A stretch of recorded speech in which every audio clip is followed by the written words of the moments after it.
Pemicu atas penyerangan ini bukan berasal daripada permasalahan ini. Heboh polisi ditusuk pasca pengundian nomor urut Pilkada Palembang, Kapolrestabes sebut tak ada kaitan soal paslon.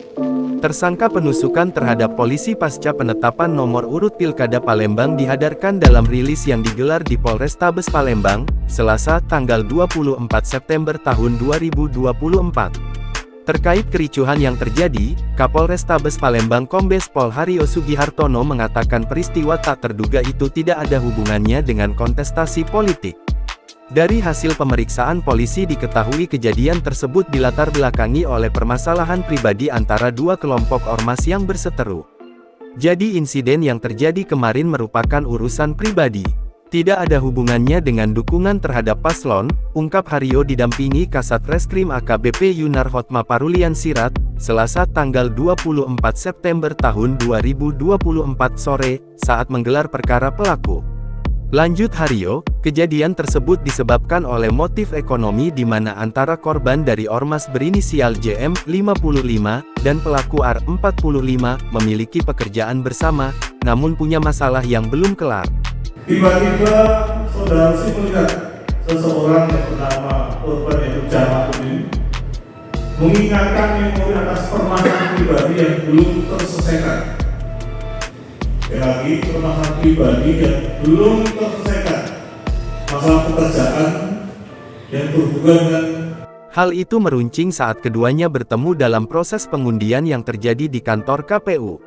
Pekerjaannya tidak berhubungan dengan pemilu tapi lebih ke pekerjaan berhubungan dengan ekonomi.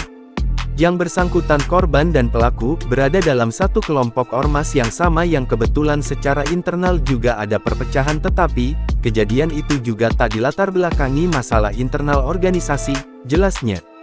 Permasalahan pribadi antara korban dan pelaku memuncak saat proses tahapan pengundian dan penetapan nomor urut tengah berlangsung di KPU. Kedua kelompok terlibat keributan sehingga harus dilerai oleh anggota polisi. Kebetulan TKP berada di luar gedung KPU Palembang tapi berada di jalan utama menuju kantor KPU, katanya. Anggota polisi Aibda Trisno Widodo yang sedang bertugas sebagai walpri salah satu paslon berusaha melerai kejadian. Dirinya pun akhirnya terkena sabetan sajam dari pelaku R hingga mengalami luka di bagian pinggang. Anggota kita berusaha melerai agar kejadian keributan tidak meluas. Anggota kita juga terkena sabetan karena ingin melerai.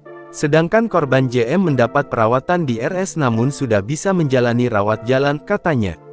Atas ulahnya, pelaku R terancam pasal 351 ayat 1 KHUP, dengan ancaman kurungan penjara 5 tahun dan tindak pidana ditambah 213 KHUP ayat 2, ancaman 5.